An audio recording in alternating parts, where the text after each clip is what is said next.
एक साहूकार था जिसके 7 बेटे और एक बेटी थी। सातों भाई एक बहन व बहन एक साथ बैठकर भोजन करते थे। एक दिन कार्तिक की चौथ का व्रत आया तो भाई बोला कि बहन आओ भोजन करें।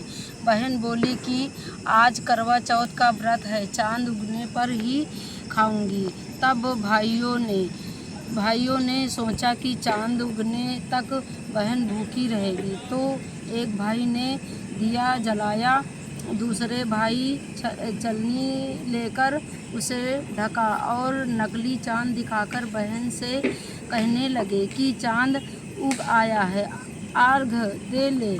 बहन अपनी भाभियों से कहने लगी कि चलो अर्घ दे तो भाभियों बोली तुम्हारा चांद उगा होगा, हमारा चांद तो रात को उगेगा। बहन ने जब अकेले ही अर्घ दे दिया और खाने लगी तो पहले ही ग्रास में बाल आ गया, दूसरे ग्रास में कंकड़ आया और तीसरे ग्रास मुंह की ओर किया तो उसकी ससुराल से संदेशा आया कि उसका पति बहुत बीमार है, जल्दी भेजो। माँ ने जब लड़की को विदा किया तो कहा कि रास्ते में जो भी मिले उसके पाँव लगना और जो कोई सुहाग का आशीष दे तो उसके पल्ले में गांठ लगाकर उसे कुछ रुपए।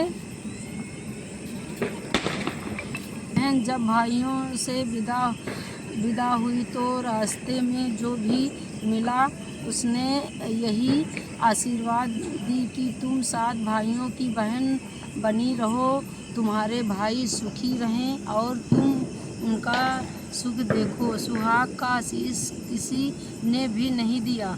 जब वह ससुराल पहुंची तो दरवाजे पर उसकी छोटी नंदन खड़ी थी। वह उसके भी पाँव लगी तो उसने कहा कि सुहागिन रहो, सपूती हो।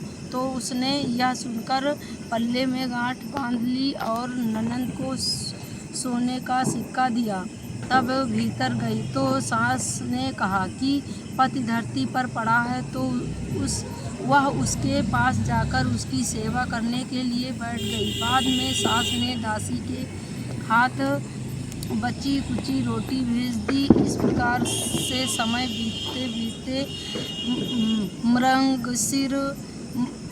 मार्गशीर्ष की चौथ आई तो चौथ माता बोली करवा ले भाइयों की प्यारी करवा ले। लेकिन जब उसे चौथ माता ने दिखलाई दी तो वह बोली हे माता, आपने मुझे उजाड़ा तो आप ही मेरा उद्धार करोगी, आपको मेरा सुहाग देना पड़ेगा। तब उस चौथ माता ने बताया कि पौष की चौथ आएगी, वह मेरे से बड़ी हैं, उससे ही सब कहना, वही तुम्हारा सुहाग वापस देंगी।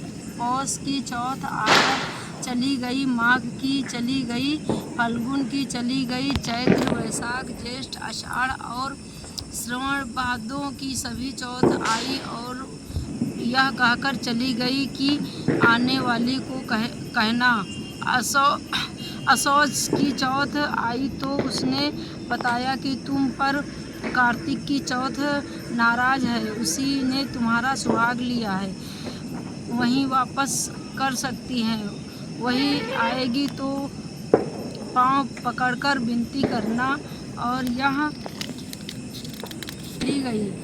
जब कार्तिक की चौथ आई तो वह गुस्से में बोली भाइयों की प्यारी करवा ले, दिन में चांद उगानी करवा ले, व्रत खंडन करने वाली करवा ले, भूखी करवा ले। यह सुनकर वह चौथ माता को देखकर उनके पाँव पकड़कर गिड़गिड़ाने लगी, हे चौथ माता, मेरा सुहाग तुम्हारे हाथों में है, आप ही मुझे सुहागिन करें। तो माता बोली पापिन हत्यारिनी, मेरे पाँव पकड़कर क्यों बैठ गई। तब वह बोली कि जो मुझसे भूल हुई उसे क्षमा कर दो, अब भूल नहीं करूँगी। तो चौथ माता ने प्रसन्न होकर आँखों से काजल नाखूनों में से मेहंदी और टीके में से रोली लेकर छोटी उंगली से उसके पति पर छींटा दिया तो वह उठकर बैठ गया और बोला कि आज मैं बहुत सोया। वह बोली कि सोए मुझे तो 12 महीने हो गए। अब जाकर चौथ माता ने मेरा सुहाग लौटाया। तब उसने कहा कि जल्दी से माता का पूजन करो। तब चौथ की कहानी सुनी, करवा का पूजन किया तो प्रसाद खाकर दोनों पति पत्नी चौपड़ खेलने बैठ गए और नीचे से दासी आई। उसने उन दोनों को चौपड़ पासे से खेलते देख तो उसने सासू जी को जाकर बताया। तब से सारे गांव में यह बात प्रसिद्ध हो गई कि सब स्त्रियां चौथ व्रत करें तो सुहाग अटल रहेगा। जिस तरह से साहूकार की बेटी का सुहाग दिया उसी तरह से चौथ माता सबको सुहागिन रखें। यही करवा चौथ का उपवास की